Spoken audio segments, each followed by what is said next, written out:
Subhash power ವಿರುದ್ಧ ತನಿಖೆ ಚುರುಕು. ಸರ್ಗೂರು ತಹಸೀಲ್ದಾರ್ ನೋಟಿಸ್. ಎಲ್ಲ ದಾಖಲೆ ಸಲ್ಲಿಸಿರುವ ಸುಭಾಷ್ ಗುತ್ತಿಗೆ ಪಡೆದಿರುವ ಸರ್ಕಾರಿ ಜಮೀನಿನ ಅಡಮಾನವಿಟ್ಟು ಕೋಟ್ಯಾಂತರ ರೂಪಾಯಿ ಸಾಲ ಪಡೆದ ಆರೋಪ ಎದುರಿಸುತ್ತಿರುವ ಬೀಚನಹಳ್ಳಿಯ ಸುಭಾಷ್ ಪವರ್ ಕಾರ್ಪೊರೇಷನ್ ಲಿಮಿಟೆಡ್ ವಿರುದ್ಧ ತನಿಖೆ ಚುರುಕುಗೊಂಡಿದೆ. ಪ್ರಕರಣಕ್ಕೆ ಸಂಬಂಧಪಟ್ಟಂತೆ ತನಿಖೆ ನಡೆಸುತ್ತಿರುವ ಸರಗೂರು ತಹಸೀಲ್ದಾರ್ ಮೋಹನ ಕುಮಾರಿ ಅವರು ಕೇಳಿದ್ದ ಎಲ್ಲಾ ದಾಖಲೆಗಳನ್ನು Subhash power corporation limited company ಸಲ್ಲಿಸಿದ್ದು ತನಿಖೆ ಮಹತ್ವ ಪಡ್ಕೊಂಡಿದೆ.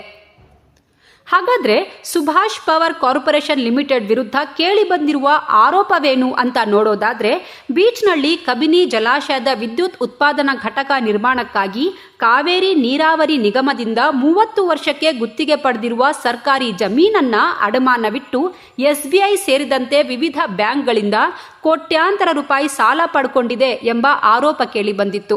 ಅಲ್ಲದೆ ಆರ್ಟಿಸಿಯಲ್ಲಿ ಮಾಲೀಕತ್ವದ ಹೆಸರು ತಿದ್ದುಪಡಿ ಮಾಡಿ ತನ್ನ ಹೆಸರಿಗೆ ಖಾತೆ ಮಾಡಿಕೊಂಡು ಸರ್ಕಾರಿ ಆಸ್ತಿ ಕಬಳಿಸುವ ಹುನ್ನಾರ ನಡೆಸುತ್ತಿದೆ ಎಂಬ ಗಂಭೀರ ಆಪಾದನೆ ಕೂಡ ಕೇಳಿ ಬಂದಿತ್ತು. ಇದು ಸಾರ್ವಜನಿಕ ವಲಯದಲ್ಲಿ ವ್ಯಾಪಕ ಚರ್ಚೆಗೆ ಕಾರಣವಾಗಿತ್ತು. ಮೊನ್ನೆ ಎಚ್.ಡಿ. ಕೋಟೆ ಪಟ್ಟಣದ ಅಂಬೇಡ್ಕರ್ ಸಮುದಾಯ ಭವನದಲ್ಲಿ ನಡೆದ ಕೆಡಿಪಿ ಸಭೆಯಲ್ಲಿ ಶಾಸಕ ಅನಿಲ್ ಚಿತ್ಮಾದು ಕೂಡ ಈ ಬಗ್ಗೆ ತನಿಖೆ ನಡೆಸುವಂತೆ ಸರ್ಗೂರು ತಹಸೀಲ್ದಾರ್ ಮೋಹನ ಕುಮಾರಿ ಅವರಿಗೆ ಸೂಚನೆ ನೀಡಿದ್ರು. ಇದೀಗ ತನಿಖೆ ಕೈಗೆತ್ತಿಕೊಂಡಿರುವ ಸರಗೂರು ತಹಸೀಲ್ದಾರ್ ಮೋಹನ ಕುಮಾರಿ ವಿದ್ಯುತ್ ಉತ್ಪಾದನಾ ಘಟಕದ ಪರವಾನಗಿ ಸೇರಿದಂತೆ ಕೆಲ ದಾಖಲೆಗಳನ್ನು ಸಲ್ಲಿಸುವಂತೆ ಸುಭಾಷ್ ಪವರ್ ಕಂಪನಿಗೆ ಕೇಳಿದ್ದಾರೆ. ಏಪ್ರಿಲ್ 8, 2025ರಂದು ಬೀಚ್ನಹಳ್ಳಿಗೆ ಸರ್ಗೂರು ತಹಸೀಲ್ದಾರ್ ಭೇಟಿ. ವಿದ್ಯುತ್ ಉತ್ಪಾದನಾ ಘಟಕದಲ್ಲಿ ಮೋಹನ ಕುಮಾರಿ ಪರಿಶೀಲನೆ. ಮೇ 26, 2025ರಂದು ಸುಭಾಷ್ ಪವರ್ ಕಂಪನಿಗೆ ನೋಟಿಸ್.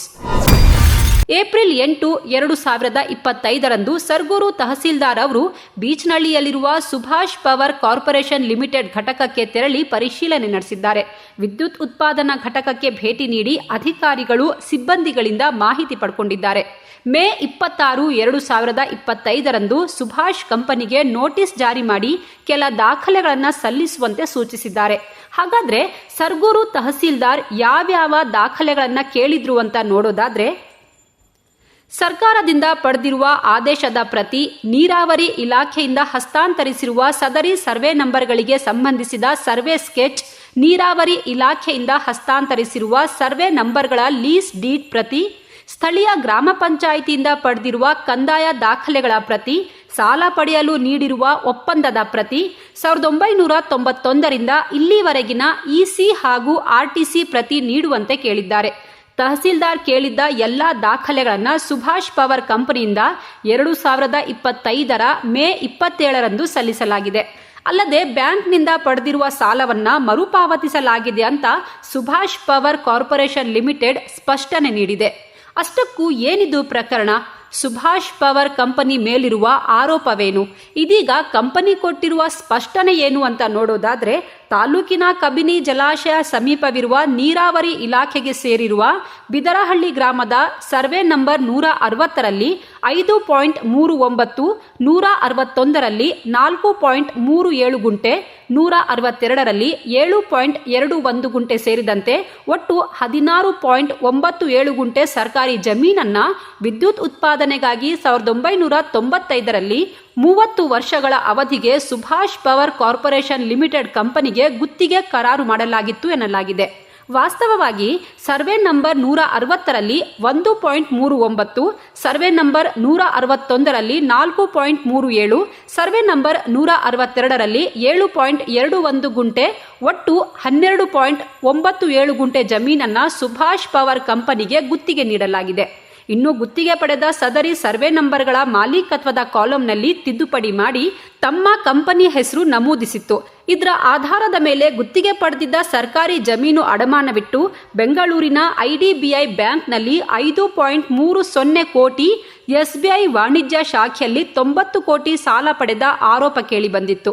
ಆದರೆ ಕಂಪನಿಯವರ ಹೇಳಿಕೆ ಪ್ರಕಾರ ಪ್ರಾಜೆಕ್ಟ್ಗೆ ಸಂಬಂಧ ಸರ್ಕಾರ ಕಂಪನಿಗೆ ನೀಡಿರುವ ಲೈಸೆನ್ಸ್, ನೀರಾವರಿ ಇಲಾಖೆ ಜೊತೆ ಮಾಡಿಕೊಂಡಿರುವ ಒಪ್ಪಂದದ ಅಗ್ರಿಮೆಂಟ್, ವಿದ್ಯುತ್ ಖರೀದಿ ಪಿಪಿ ಅಗ್ರಿಮೆಂಟ್ ಹಾಗೂ ವಿದ್ಯುತ್ ಉತ್ಪಾದನಾ ಘಟಕದ ಸಲಕರಣೆಗಳು ಹಾಗೂ ವಾರ್ಷಿಕ ವಹಿವಾಟಿನ ಆದಾಯದ ಮೇಲೆ ಬ್ಯಾಂಕ್ ಸಾಲ ನೀಡಿತ್ತೇ ಹೊರತು ಜಮೀನಿನ ಮೇಲೆ ಸಾಲ ಕೊಟ್ಟಿಲ್ಲ ಅಂತ ಸ್ಪಷ್ಟನೆ ನೀಡಿದೆ.